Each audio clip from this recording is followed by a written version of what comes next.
We can't save every kid, but I think that we can. Talk Radio 1210's 8th Annual Radiothon, benefiting the Travis Manion Foundation, presented by Edelman's Coins, is this Friday, March 21st. Listen from 6 a.m. till 7 p.m. for special guests, surprises, and fun, and help the Travis Manion Foundation empower veterans and families of the fallen, and unite the community through service. Listen all day this Friday on Talk Radio 1210, WPHT, and the free Odyssey app. Thanks to our sponsors, Edelman's Coins, Philadelphia's local bullion dealer, Window Nation. For all of your window and door needs, visit windownation.com. Hoffman's Exterminating, providing quality service with personalized care for over 35 years. Oliver Heating and Cooling. Call Oliver for all of your heating, cooling, plumbing, and electrical needs. Hey, shh. Listen. Do you hear that? It's your heart. Chances are you take that precious sound for granted. And if you're like a lot of Americans, 1/3 to be exact, you're not doing anything to prevent heart disease. So what if a cardiologist told you exactly WPHT, WPHT-HD, WOGL HD3 Philadelphia. From the Piazza Auto Group Studios, experience the power of one with 8 brands and 25 locations. Always live on the free Odyssey app. It's Barry, Sable, and Friends on Talk Radio 1210 WPHT. Well, good morning. You have tuned in to the Barry Sable Show with friends. As always, grateful to you for spending some of your Sunday morning with us. Sitting in studio with me is Steve Pac-Man Paccaraduni. And by the way, we are streaming live on YouTube, and I will be responding to the chat room. And also, check us out on our new website, BarrySableShow.com. Call the numbers today, 855-839-1210. Don't be shy. We would love to hear from you. So, sit down for this introduction. This gentleman is who's who on a list of politics in Jersey. He hails from Cape May County, an attorney, a former judge. He is currently still in love with his wife, Gina Dewey Donahue, after 28 years. This gentleman served in New Jersey's Superior Court in the Criminal and Family Courts Division from 2016 to 2020. He became the county administrator for Cape May, crafting the county's COVID-19 reopening plan, which was submitted to the New Jersey governor, and it became a model statewide. In 2021, was named special counsel for offshore wind in Cape May County, led legal opposition to the ocean wind offshore against Ørsted, knocked them on their tuchus, leading Ørsted to abandon its projects in, again, Cape May County, and in 2024 served the presidential elector for Donald J. Trump. Tall in stature, he continues to shape policy in our wonderful state of New Jersey. Michael, where the heck, Michael, are you? There he is. Can I tell you something? Michael John Donahue, welcome to the Barry Sable Show with friends. Good morning, my friend. Great to be here. Thanks for having me. Thank you. So I want to start with you right away. You have spent time on the bench as a judge. And to me, I want to take you down that path. To me, in society today, there doesn't appear to be fear for the law. Now, you made a lot of changing life decisions in people's lives when you sat on the bench. Why don't you tell us what that was like? And let me then lead out by also asking, what are your thoughts on capital punishment? So, first of all, thanks for having me, Steve. Really appreciate it. And, that question is incisive because that's exactly what judges do every day, especially in the criminal court, the family court. But every decision you make in there affects lives. And, it's funny, you learn these things. One of the things I learned about was decision fatigue, which I didn't even know was a thing. But because you make so many decisions all day long, by the end of the day, you have decision fatigue. And I was tried to make sure I was sharp making every decision. I also described it as sort of being like Captain Kirk on the bridge of the Enterprise. It's all day long. It's just coming at you. You got to make that decision. You got to keep moving. So it was definitely a high intensity experience, and to sit there and have people in front of you of all walks of life, Mm-hmm. and you're going to decide their fate, and a lot of it has to do with their freedom, Yes. which I thought was pretty heavy. And I always told the prosecutors, "You're coming to me to deprive someone of their freedom. You better have it together." Of course. So it was a tremendous experience, and really really heavy duty. And you carry it home with you. You still carry it around with you. But I have a lot of respect for my colleagues who remain on the bench. The New Jersey judiciary is not the most conservative organization, By no means. which was also an interesting experience. But I'll tell you, those decisions, you have to make them. It's your job. And early on the bench, I was sort of listening to emotion arguments from both sides, thinking, "Wow, they both have really good arguments," and realizing, "Oh, I have to make that decision. Of course. I have to make the call here on where we're going with this from a prosecutorial or defense standpoint." And it was intense, and it was all day long, every day. And you definitely look out at that defendant and think, this decision I'm going to make is going to deprive this person of their freedom, is going to Yep. give them a criminal history that's going to impact their life for Many years. sleepless nights. From time to time, absolutely. If I had a big sentencing coming up, or I had to make a decision that was going to be really impactful in a case, I tend not to.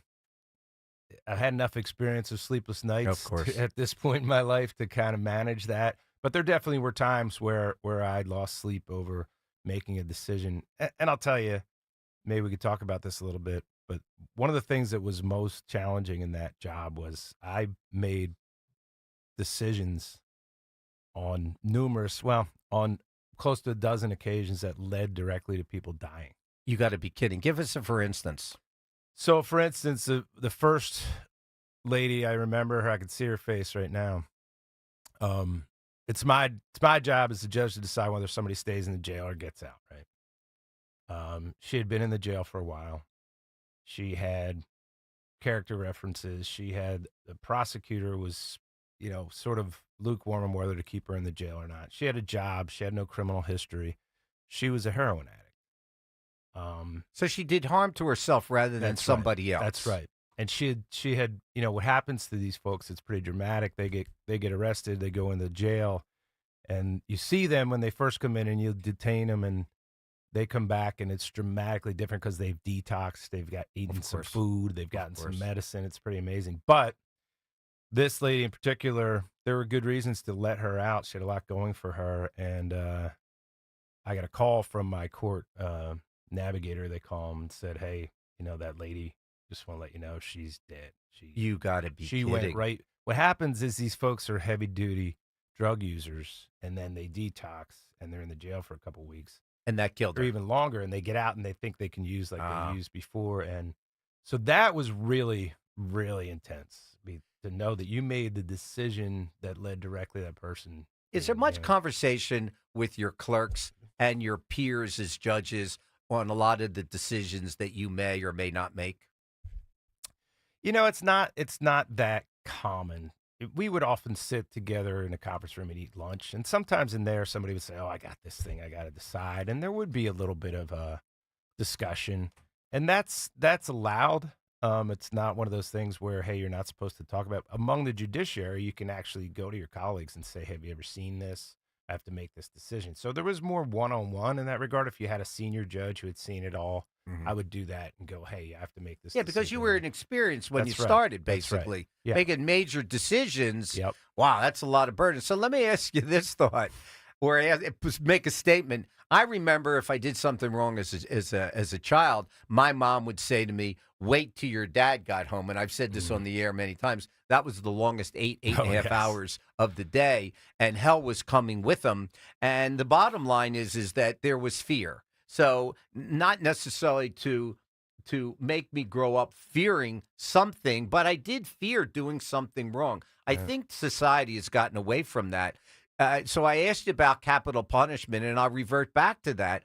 Do you think capital punishment could play a better role, or how do we get people to stop doing this heinous, hellacious crimes that maybe could be prevented through proper channels of the judiciary system? Right. So It's complicated, right? But at its core, I think it is in these last few years we started down this slippery slope of, hey, let's because of equity Mhm. and historical crimes, let's be a little softer as a society on criminals. Makes no sense. Of course not. It's a virtue signaling, let me feel good about myself kind of thing. But if you have somebody who committed a particular offense and they're in before a judge for a detention hearing, and they want you to factor in the history of that culture or race and what they went through, which has nothing to do with this guy who committed this crime. That's right. That's where the wheels have fallen off. And that's been, like I said, the slippery slope that started probably 5-10 years ago that has just gotten worse. I mean, hopefully we're pulling back from that now. We see even, some of the most liberal politicians like Gavin Newsom saying, oh, yeah, we got to get back to law and order. They realize they created a monster with this movement. The worst. Right. And so I don't think it's something we can't pull back. I think you get back to law and order. You get back to people understanding if I go and I commit this robbery or I commit this assault, I'm not going through the revolving door anymore. I'm going to be in the jail, and then I'm going to be in some prison. Of course. Then deterrence will probably come back. But yeah, it's terrible how we've gone down that slippery slope. Steve, why don't you weigh in? Well, first off, good morning, Chair. It's always good to see you, and I thank you for coming in. But seriously, Uncle Barry, what are you doing to me here with these high quality guests? There These you go. caliber, these guys are above my pay grade.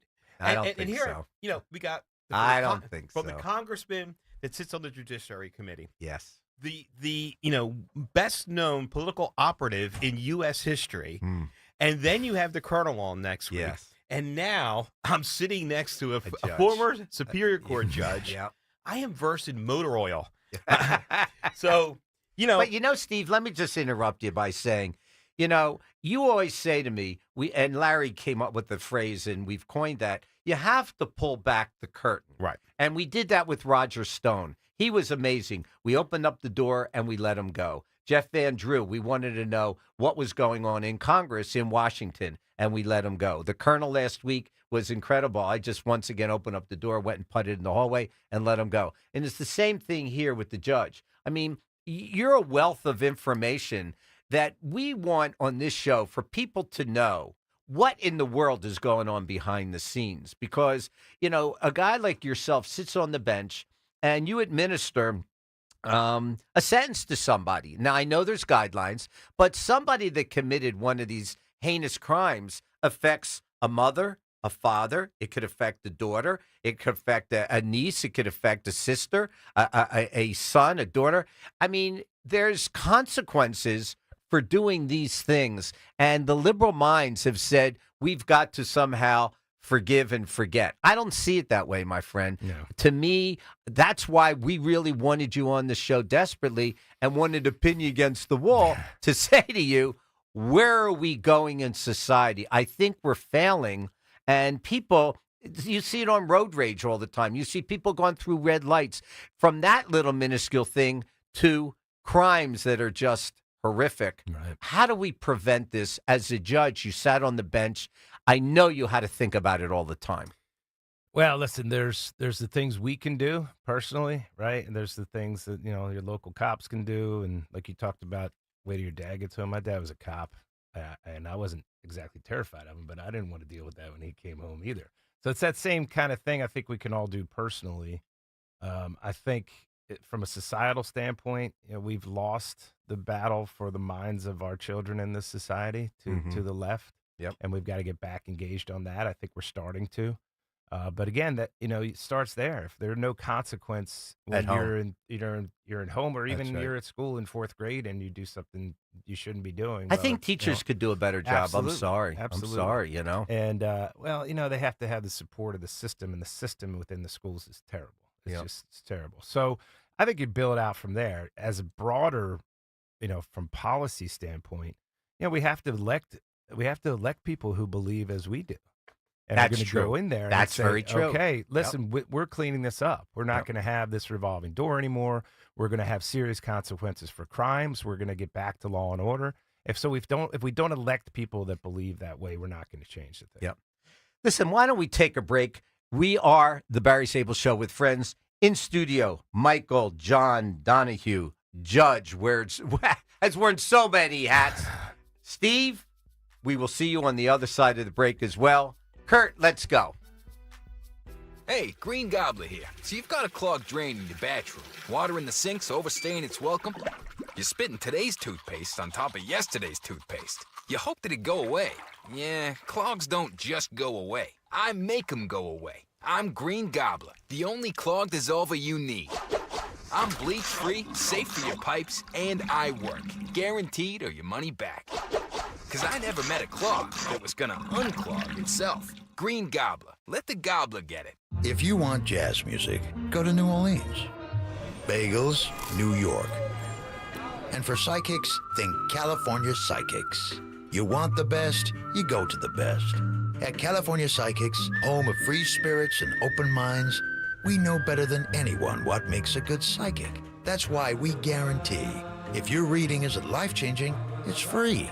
Visit CaliforniaPsychics.com and experience the joy of certainty. California Psychics. In a world filled with financial information, Citizens can help you make sense of it. So whether you're listening to that new financial podcast that's hotter than your morning coffee, flipping through that financial guru's 1,000-page book on simple finances, or getting tips from a coworker that actually sound kind of interesting, you're ready to make the most of it. Make sense of your money with Citizens. Learn more at citizensbank.com/made-ready.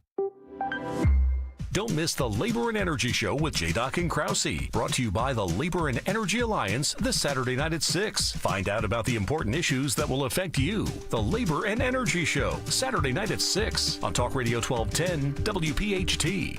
At California Psychics, we know that when you haven't found love, it feels like everyone else has. Every movie has a love interest. Every song is a love song. Where are all the songs about cats? Or the joy of early bedtimes? And of course, the PDA. Looking for love sucks. Thankfully, California Psychics can give you the guidance you need to help you find the one. We connect you with the very best. In fact, 98% of the psychics who apply to work with us don't make the grade. That's why we can guarantee if your reading isn't life-changing, it's free. Download the app or connect with us at CaliforniaPsychics.com. Right now, new customers receive 20 minutes for just $20. So you could be feeling all lovey-dovey real soon. Experience the joy of certainty. California Psychics. Ever feel like there aren't enough hours in the day? If you get busy or miss your favorite show, don't worry. With Rewind, available exclusively on the free Odyssey app, you can stream your favorite shows on demand. You know your day is better with us. Get the news that matters to you from the local voices you trust. No matter what you're up to, give it a try. To get started, download the free Odyssey app and search for your station. That's AUDACY. Have you subscribed to our YouTube channel yet? Do it today at 1210 WPHT. Yes, indeedy, we are back.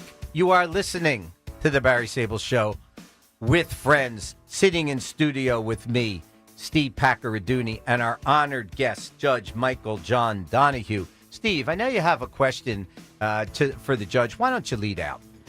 Mike, I'm gonna read a headline to you and have a few questions about it, how it affects normal, everyday citizens. Here's your headline. Federal judge orders deportation flights carrying alleged Venezuelan gangbangers, violent criminals, to return to the U.S., blocks Trump from invoking the Alien Enemies Act. That just happened on Friday. So, Chairman, as a former judge, in your opinion, is this federal judge ruling not only unconstitutional? Our Constitution clearly states that the government is to provide for the protection of a citizen. Is it also unethical?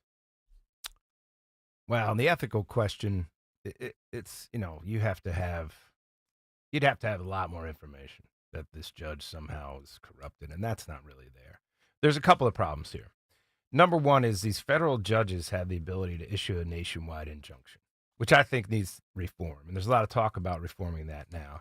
So let's say you're a judge, U.S. district judge in the District of New Jersey, and there's an issue in New Jersey with this type of deportation, and it comes to you, you say, yeah, there should be an injunction. That goes to the whole country. It should go to that district, and it should apply to that district.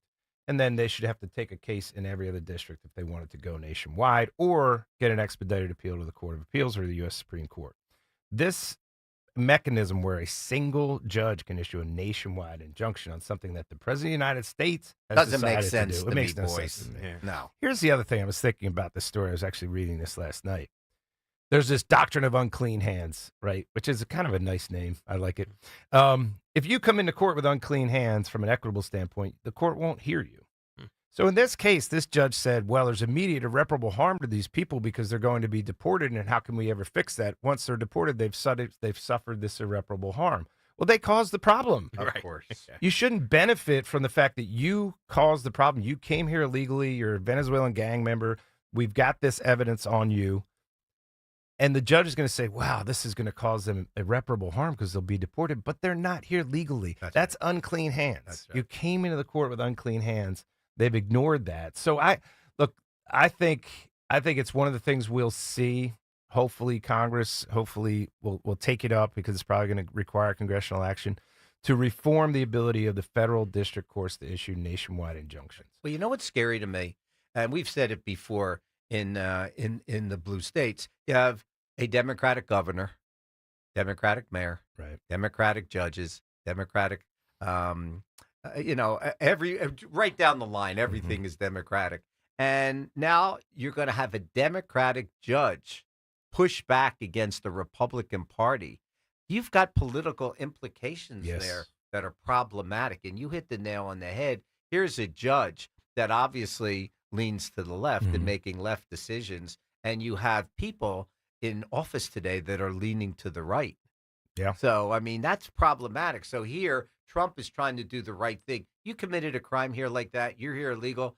That in itself should push you out of the country. And now crime, and some Democratic judge is going to say, just like you said, for a specific environment or a state, no, we're going to leave you here. Right. How are we ever going to accomplish anything? I mean, I think the Trump people probably anticipated this would be a bit of an effort legally of using a law from, I think, 1783 and trying to apply it here in 2025, although I think it does make sense under all the circumstances. But these are the things they have to do, and I give them credit because they're not afraid to take these positions knowing that they're going to have to work through the courts. Yep. And that takes some courage to do that. So look, it'll work its way out. But Judge, this is why we have problems getting anything accomplished. Yes. Because it's always this side against that side. Absolutely. It's not what's best for the American people. Well, and it's been part of the left's approach to Trump in the first term with, Crossfire Hurricane, let's slow him down with its insurance policy. But there's no doubt that the judicial getting in front of forum shopping, as they call it, we're gonna pick the most liberal judge and take this to that person who was appointed by Obama or what have you. Yes. Knowing that in all likelihood they're going to take a political position on it instead of a legal position and help us slow him down. Yeah. And that's happened all over the country. So let me take you in a different direction. In 2021, you were named special, as I said in my monologue, special counsel for this offshore wind situation. Why don't you tell us a little bit about that? And once again, Democratic governor, Democratic mayors, Democratic judges, how were you able to get this pushed through and at the end of the day get past the winner's circle and into the winner's circle? It was quite a 3+ years effort and try to condense that into. There's a guy named Lenny Desiderio who is the commissioner of the Cape May County Board of Commissioners, the director. He became the director during that time when I was special counsel and we sat and talked and he said, what do we have to do to stop this? And I said, everything. I said, we need to support these grassroots efforts that are starting to get off the ground. We need to throw up every single roadblock we possibly can. We need to say no every time they ask us. Who produced the funding for you? Cape May County. County of Cape May. That was the difference between us and fighting offshore wind in other parts of the country. Because for the most part, these big foreign offshore wind companies came in and wined and dined every politician, and all of a sudden, they were supporting offshore wind. They bought off every environmental group they could. All of a sudden, these environmental groups who had fought for whales and the ocean and the aquatic environment for decades, like, oh no, we love Ørsted from Denmark that wants to do offshore wind, because they gave us $50,000 for our organization. So it was a perfect storm, so to speak. We pushed and pushed and pushed. We said no at every turn. We litigated. We were in the federal court litigating. We were in the state courts litigating. And, at the same time, you had supply chain, inflation problems. They had problems because they were rushing the production of these turbines and these blades, and there were problems with that. There was a patent infringement case that screwed them up. So had we not, though, Barry, done all that, I think they'd be putting those windmills out there right now. If we had just said, hey, come on in, like so many other governments had, we'll do whatever you want. What do you need from us? They'd be building windmills. So, they had to take the position, Cape County, they had nothing to do with us pulling out. I think that's a bunch of BS. I think we were a major thorn in their side, and we were relentless. Was there appeals taken on that?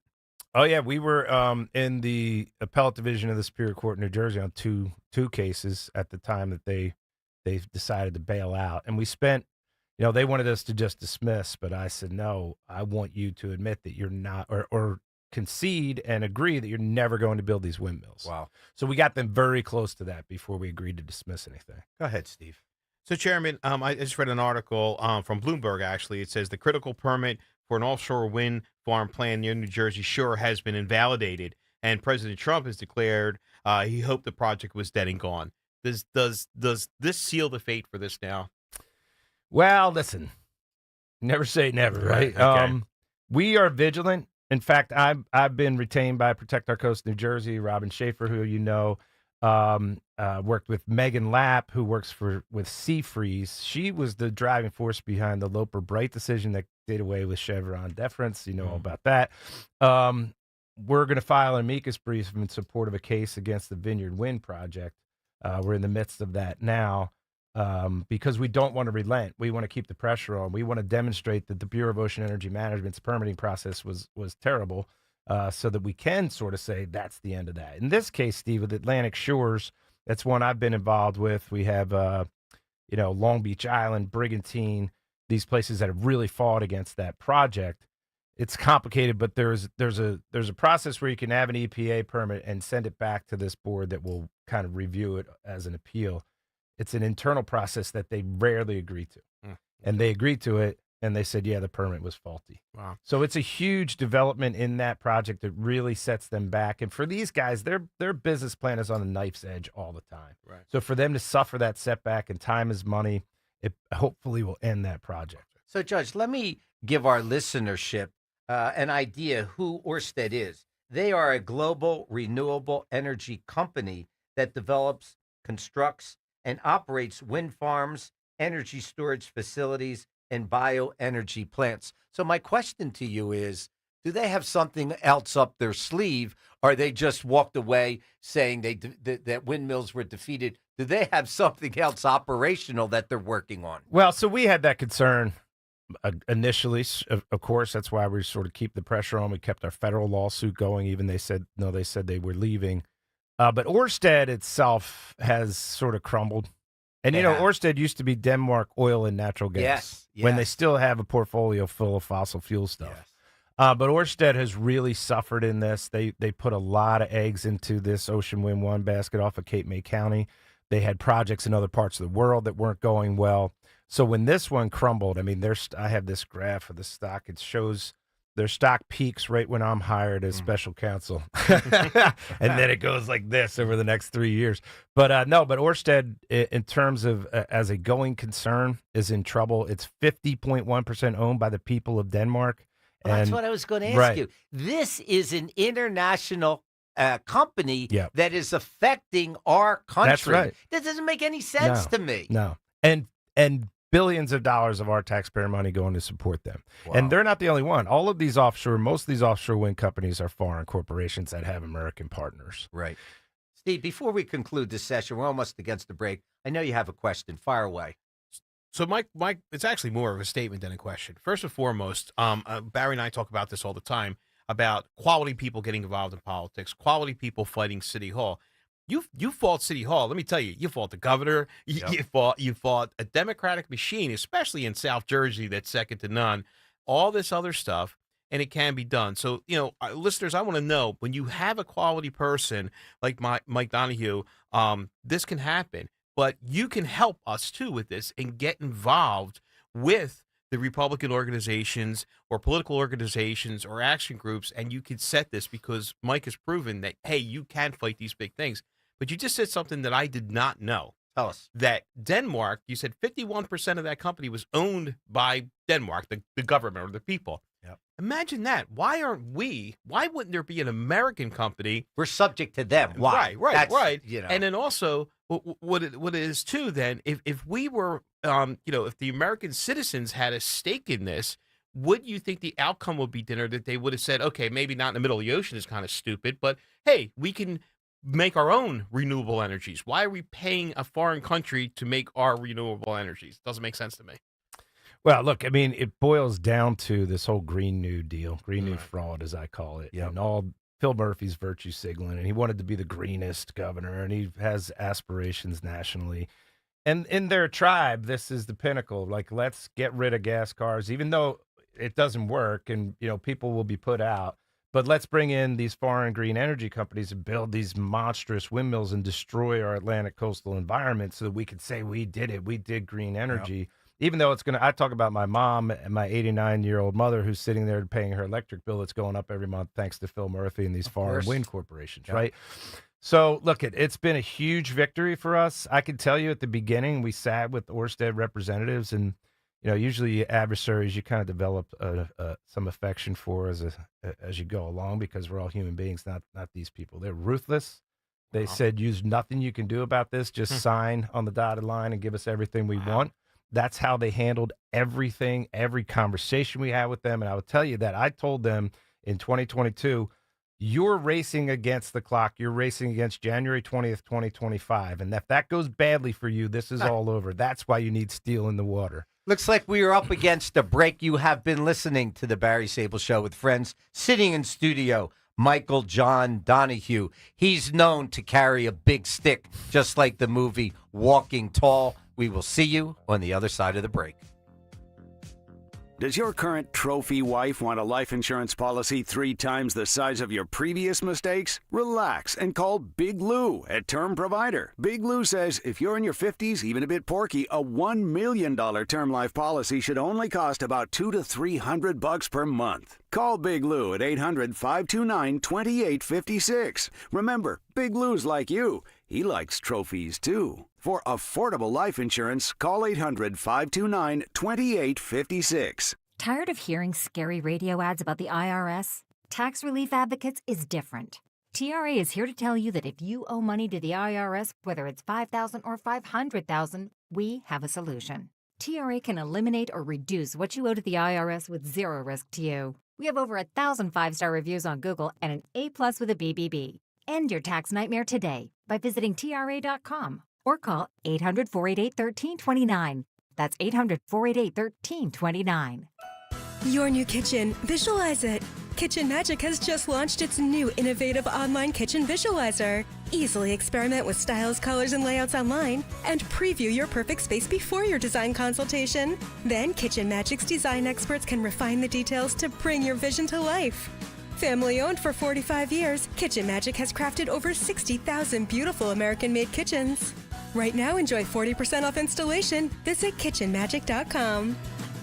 Patrick was way behind on his IRS taxes. I was in way over my head. The total amount ended up being somewhere just over $30,000. $30,000. Then the IRS came to collect. Started getting letter after letter. A lien had been filed against me. They were going to basically hang me completely out to dry. He had to do something. That's when I reached out to Optima Tax Relief. Patrick's life quickly got a lot easier. It was very easy, pretty much hands off. They picked up the ball and ran with it. And how'd it go? I couldn't believe it. I had to ask 2 or 3 times. I saved an incredible amount of money. How does Patrick feel about Optima? Couldn't be happier. They definitely helped me. Optima Tax Relief, the best place to call. They're the best in the business. Do what Patrick did and call Optima Tax Relief for a free consultation. Call 800-354-2840. 800-354-2840. 800-354-2840. Optima Tax Relief. Testimonial from an actual client. Some restrictions apply. For complete details, please visit OptimaTaxRelief.com. Edelman's Coins, Philadelphia's local bullion dealer. Edelman'sCoins.com. For a complete list of Talk Radio 1210 WPHT's contest rules, go to 1210WPHT.com/rules. Happy birthday to us.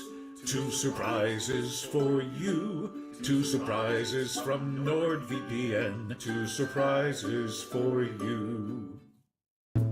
Celebrate twice as much with NordVPN. We have a special birthday deal. Get 72% off and a coupon for up to 1 year free. NordVPN is rated as excellent on PC Mag. Visit NordVPN.com and discover one of the most advanced VPNs in the world. What are the benefits? Secure up to 10 devices with a single account. Receive alerts if your email address leaks to the dark web. Reduce the risk of phishing, scams, and malware with NordVPN's Threat Protection Pro tool. Encrypt your online traffic and browse with more peace of mind. Get the special birthday deal at NordVPN.com. Additional terms apply. NordVPN. Cybersecurity built for every day. From Chester Springs to Clemington, we know your favorite station is Talk Radio 1210 WPHT. Yes, indeedy, we are back. You are listening on Sunday morning to the Barry Sable Show with friends. Sitting in studio with me is Michael Judge Donahue. How do you like that one? Middle name Judge. So, Judge, you are now the chair of the New Jersey chapter, America First Policy Institute. Why don't you tell us what that is? Yeah, I appreciate that, Barry. So AFPI, American First Policy Institute, over the last 4 years down in D.C., has been sort of the home of the Trump America First movement. Mm-hmm. They've spent those last 4 years, as their name would describe, developing America First policies. Much of what you're seeing the president do now comes out of that think tank. They're up to, I think, 40-some members of leadership who are now in the administration. I think 8 cabinet members are there, including Pam Bondi and Pete Hegseth and Linda McMahon, who was the chair of AFPI, who's now education and taking on a very big task. Brooke Rollins, who was the CEO of AFPI, is now the Secretary of Agriculture. Robert Kennedy ran a center at AFPI. So it sort of was described by Politico as the administration in waiting as we headed into the election. A bunch of just terrific people. So a good friend of ours there, Martin Gillespie, is Chief of Development, and we went and met with Martin about starting a New Jersey chapter. Matt Rooney and I, who's the Executive Director. And we started it about a month and a half ago. Bringing that to Jersey, which is especially exciting in this 2025 cycle, where the only gubernatorial races are Jersey and Virginia. But it's, as the name would suggest, it's about policy, not politics. It's a 501c3, which I'm excited about, because what we're doing right now is creating a policy roadmap for New Jersey from an America First perspective. All right, so we're looking at men and women's sports. And how is that happening in Jersey? We're looking about these parental rights in school and keeping secrets from parents, and how we apply that in New Jersey, this terrible 5756 policy that Murphy put out. All those things, the sanctuary state and not allowing local law enforcement to participate in 287G, which just have ruined urban areas in our state. So here's my question to you. Based on that, if the Republican Party was to lose this next governorship, how does what you want to do affect the state of New Jersey? Because you're not in control. How would that affect us? So it's funny, because I've been doing this for longer than I care to admit, about 30 years in New Jersey, grinding out in the trenches, and I don't think I'll ever give up. And if we do give up, we've done something not particularly helpful for our families. You keep grinding, you keep being the resistance, you keep being the partisans in the hillsides. But they're so adverse to what you're thinking. Well, listen, President Trump did better in New Jersey than any presidential candidate since 1992. He turned full counties like Passaic County went red. If you remember that New York Times map with all the arrows in Jersey, they were all red. So I believe there's something happening here. I believe we have movement. We had huge movement, as we saw in other parts of the country, among Hispanics. Interestingly, among young demographics, among African-American males. That all happened in New Jersey, too. So part of capturing that momentum is to show people that, hey, those American first policies you voted for when you voted for President Trump, they're not going away. And we're going to make them New Jersey specific, and we're going to tell you about them. We're going to drive them with policymakers and would-be policymakers that this is how we save the state. So specifically, what do you want to see the Republican candidate do to beat whoever runs on the Democratic side? I think I'm going to say it's simple, but I think the message is fairly simple. We care about you. We care about your family. We're not focused on these odd cultural issues. We're focused on your pocketbook. We're focused on your dinner table. We're focused on making your life better. That's the message that Trump drove, and that's the message that he won with. Yes. This is how we do it. We come in and we Doge Trenton. These are the things that can be done so that when you look at your family, when you look at your small business, somebody cares about it. Somebody wants to help you thrive. Yep. And we're not bogged down in these odd cultural issues. I heard this over and over again. I'll tell you what, offshore wind is a great example. We had so many people who came out and supported the cause on the ground at the grassroots level who were Democrats and voted for Trump because this issue was so important to them. And when you think about how much more important your family is than offshore wind, that's what we have. That's what Trump tapped into. That's what we need to tap into in this cycle. Steve, before I let you respond, I know you have a question. What bothers me is that when I drive the road, say Philly as an example, our streets are horrific. Where is all of our money being spent in Jersey? We spend and take in a boatload of money. And as far as I always say on the show, the beautification of Jersey, let's say, because that's what we're talking about right now, or Pennsylvania for all that matters, doesn't seem like our dollars are being spent here. You saw USAID, what they're doing in discovering where all this money went. If that money had been spent in America, America would look like a paradise rather than I can't say it on the air. You got the point. No, that's right. And that's sort of the Trump's point is we could be a wealthy country again. Yes. We stop doing these ridiculous things. And look good at least. Yep. I think all our infrastructure money goes into the interchange of 42, 76, and 295. And they're constantly working on that, Judge. Never goes away. It's a 30-year project. Exactly. Yeah. Go ahead, Steve. So, Judge, you mentioned something earlier when you said, basically it's about you, the citizens. And believe it or not, that's been our campaign slogan in Washington Township and Gloucester County. It's about you. That's our LD4 campaign, right? Legislative District 4. It's about you, LD4. So you hit on a great point there that if for good government, it needs to be about our citizens. But I'm gonna ask you a question here too. With your vast legal knowledge, how can the America First Policy Institute assist the president in crafting policy to get Congress to pass legislation to prevent these lower court judges from, in sense, overruling the president, governing from the bench? But Judge, let me tell you, before you answer, it appears everybody is always asking Congress to pass this, to pass this. To me, these guys have to be in the poker room, on the golf course. These guys are not passing anything. Do they ever come to work and get anything done? Well, listen, there are some good congressmen like Jeff Van Drew, who's relentless and works hard at these things and pushes them constantly. But look, Trump called it the swamp for a reason. And you have a lot of swamp creatures who are embedded in, people call the uniparty, but it's really just it's a self-interest that they all get together on and say, well, if you do that, it's going to hurt me over here. If I do this, it's going to hurt you over there. Let's not do anything. Well, Jeff talked about that, not to interrupt you. He said there are things like the windmills. Somebody in North Carolina could care less about windmills. So what they're pushing for their state is different than, the state of New Jersey. And I get it. But I have to tell you the truth. Me personally, I don't see unison, period, in this country. You have a Democratic Party that's left. They think of certain things and beliefs and values. And you have a Republican Party on the right that is completely converse. And I don't see. We saw in the State of the Union address, Steve and I talked about it this week over and over. They didn't even stand up for Melania Trump, who is a class act. That was disgraceful. The young man that had brain surgery, they didn't even stand up and applaud for that. They didn't applaud one policy that this administration is doing. How in the world are you ever going to find peace in politics if these people can't agree on anything?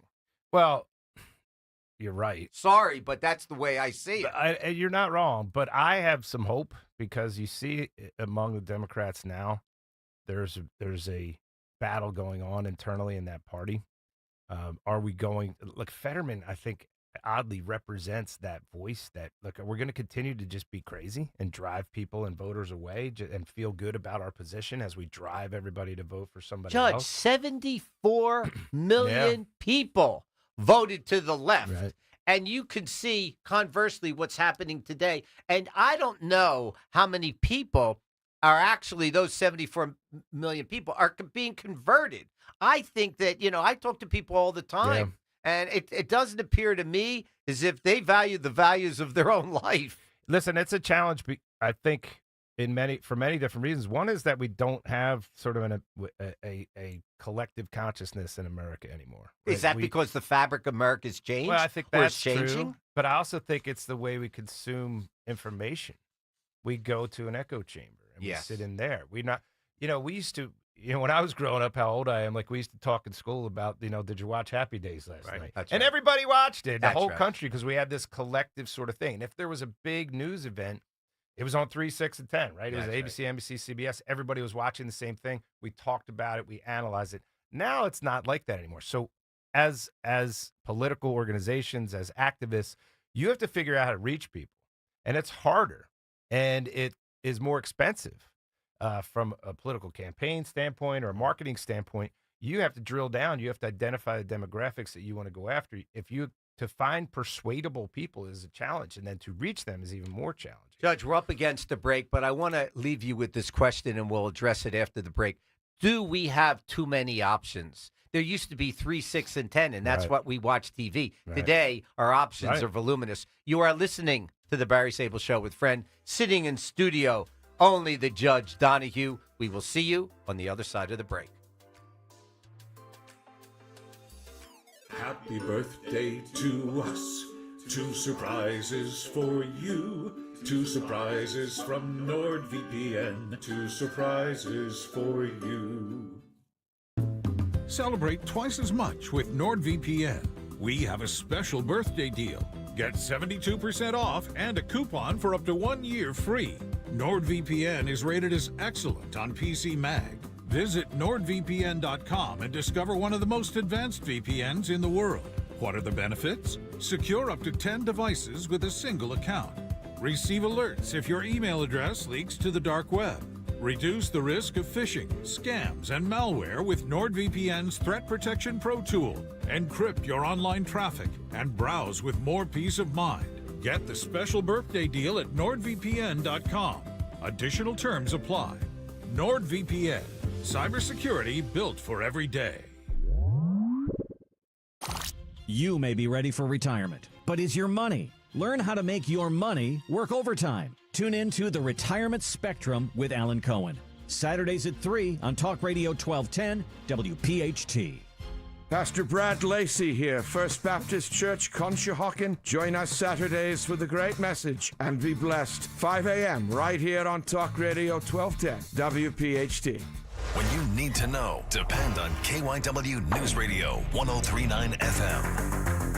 The Montgomery County Commissioner now asks for help after over 200 layoffs. Rutgers-Camden hosted the Phil Abundance Hunger Symposium during this difficult time of food insecurity amid rising costs. And the Furball makes its return at Morris Animal Refuge in Center City. Get the latest anytime on KYW News Radio. Now on Crystal Clear 103.9 FM. You've never needed us more. Wesley Financial Group is not a law firm. Hi, I'm Chuck McDowell, the timeshare cancellation guy and founder of Wesley Financial Group, and I want to set the record straight. I am not an attorney. I've never wanted to be an attorney, and the truth is I really don't even like attorneys. If I sound like an attorney or if I look like an attorney, I'll apologize. But what I've learned in my 15 years in the timeshare cancellation business is you don't need to be an attorney to get folks out of their timeshare. At Wesley, we've helped over 40,000 families cancel their timeshare without me being an attorney. And I want to share with you how we do it. Just give my office a call, and you will not talk to an attorney. And I guarantee if we take you as a client, we'll get you out of your timeshare, or you'll pay nothing. Call now for your free timeshare exit info kit. 800-656-1551. That's 800-656-1551. 800-656-1551. Free speech in Philly on Odyssey's #1 talk station. Talk Radio 1210. WPHT. Yes, indeedy, we are back. You are listening to the Barry Sable Show with friends, 1210 WPHT. Sitting in studio with us, Judge Michael John Donahue and Steve Pac-Man. Steve, why don't you weigh in and lead out, my friend? Judge, I'm here looking at the America First agenda pillars from the website here. The first pillar is make the greatest economy in the world work for all Americans. How can we have pushback against this? Why would the left, the 74 million people that voted for Harris, be against making our economy great and work for all Americans? Who knows what's in these people's minds? But, it's sort of, as Barry was saying, we live in an era where one side says black, the other side has to say it's white because that's what they do. That's their sine qua non or whatever. That's why they exist. Hopefully we can get through that. I mean, what America First Policy Institute has done is come up with these solid, defensible policies. And they're a 501c3. They don't endorse candidates. They don't get involved in campaigns. They drive policy. And as I heard from Linda McMahon herself and from friends who were down there, that this was always her philosophy. You get the policy right, the politics will follow. Because the policy becomes then what captures the imagination of people. Right. They say, yeah, hey, I want the American economy to work for all Americans. I'd like a piece of that. I love it. Let's do that. I know I'd like to have energy independence and gas prices that are lower. Let's do that too. I want to keep my gas stove. That sounds like a good idea. When you drive those policies, then people become invested in them, and then they look to people who also support those policies to reward them with their vote. That's sort of the process. You know, Steve, you and I are political guys in other hats that we wear, and we kind of see it from the other direction. But I love this policy direction. I think it makes eminent sense. You come up with the policy that is sound, that you can capture the imagination of people, people can buy into. Then you get them working on the ground toward investing in people who will support that policy, right? I love it. That's what we're doing in Jersey now with our AFPI Jersey chapter. We're building on what you're looking at the AFPI national website. And I'm excited about it. You know, we just got off the ground sort of. And we've come a long distance. Matt and I have been all over the state meeting with small groups of people talking about AFPI New Jersey. We're going to be rolling a lot of things out. Are you converting people in your mind, or do you just see that you're with the right all the time? Are you converting? Is there a conversion happening? Let me say this. Sakes? I think there could be, Barry. If we do our job. Well, look at what I talked about before, how well Trump did in New Jersey. There's a whole bunch of people who were converted and voted for Donald Trump that didn't vote for him before. No, I agree. Out of a number of demographics that they typically, they said he was going to get smoked in, and he didn't. He didn't. He brought these people along. He converted them. The challenge for us now is to maintain that conversion and expand it. What policies that have not been enacted up to this point, it's only, call it 2 months, do you want to see effectively take place soon? Well, of course, offshore wind was a big deal for me, and I advocated strongly for the executive order that dealt with offshore wind, and Jeff Van Drew was a big part of that. AFPI was giving input on that. In terms of New Jersey, our biggest problems are an inability for people to thrive economically. We've called it affordability, which people, for some reason, don't tune into that word.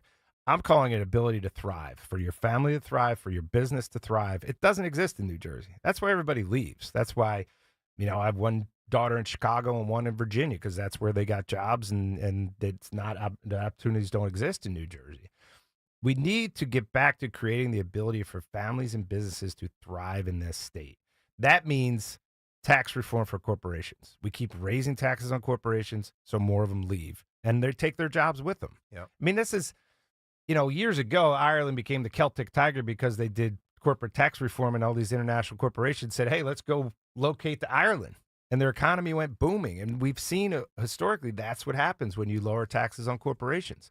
But these guys have this philosophy. You have to tax the rich, soak the corporations, driving corporations out of the state. Small businesses are suffering dramatically because of all these things. In all fairness to Mr. Amazon, I mean, people don't have to go shopping anymore. All you have to do is go online. The next thing you know, something's at your doorstep, and you don't have to economically worry about anything. You don't even have to go shopping. So I think a lot of businesses have closed because of sources similar. Yep. No, it's happened all over the state. We've seen it. We've seen people just fleeing to other states. And frankly, if we can't pull off this election wearing another hat this year, you know, I think a lot of people are going to go, well, that's it for New Jersey. Real estate taxes are humongous in Jersey. It's a joke. Well, listen, Trenton is a swamp too. And Trenton is a hole that they just dump money into.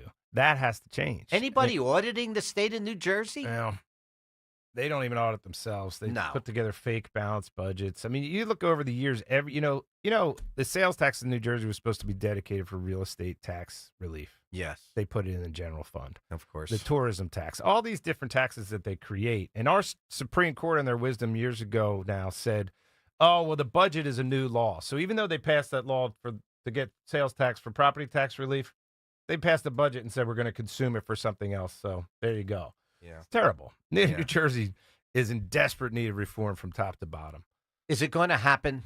Well, I think it will if we get a Republican governor. At least we'll start down that road, and we'll see about that. And we'll be in a position, not only for what we're doing with AFPI, but broadly, there is an America First movement that's very broad in New Jersey right now with a whole bunch of different groups that we're going to try to pull together to keep the pressure on if we can get the governor's office, pick up a few more seats in the legislature. This is how you drive that policy, as I said, with elected officials who want to drive that policy. I hope the Republicans are in unison once the preliminaries are over, So do I. that they all stand behind whoever pushes for that seat, because if not, we've got big problems in this state as far as I'm concerned. We haven't had a chance to talk about Pennsylvania, but we do have Dave McCormick that's going to be coming on in a few weeks, so we'll get an opportunity to talk about that. Go ahead, Steve. I got about 4 minutes. 4 seconds, but I agree with everything you're saying. And actually, our listeners in Pennsylvania, a thriving New Jersey helps Pennsylvania also. Yes. We're so close to states. A lot of Pennsylvania residents have shore homes, everything like this. It's important that we work together. And Governor Murphy saying that he's spending taxpayer dollars to fight to Trump-proof the state is ridiculous. Wake up, people. Let's get involved with this. And the America First Policy Institute is working for everyone, not just Republicans. Yes. Go ahead, Judge. Your Well, time. first of all, I appreciate you having me, Barry. It's been a great time. Time flies when you're having fun. We did. Always a pleasure to come on and talk about these issues. We'll be doing our thing with AFPI New Jersey, me and Matt Rooney, working hard. Go to the website. You can go to the What New could we Jersey do page to and help the sign up. Barry Sable Show with friends? How can we help you? Listen, go to the website, AFPI's website, and go to the New Jersey page and sign up, and you'll get information about what we're doing, where we are as we move forward. 15 seconds wrap up, Judge. Go ahead. Your time. Well, listen, we're living in extraordinary times. I'm happy to be alive during this part of history and watch it all happen. President Trump making things happen on the national level, and we're going to go to work here in New Jersey. Yes, to Michael John Donahue, the opinion of 1,000 men or 10,000 men is of no value if none of them know anything about the subject. To Philly, thanks for listening on your busy Sunday. Grateful to you for spending some time with us. You have been listening to the Barry Sable Show with friends. Talk Radio 1210 WPHT. Our special guest, Judge Donahue. Have a great week, a healthy week, a safe week. Time flew by, boys. We will see you next weekend. Thanks for being there. I appreciate you.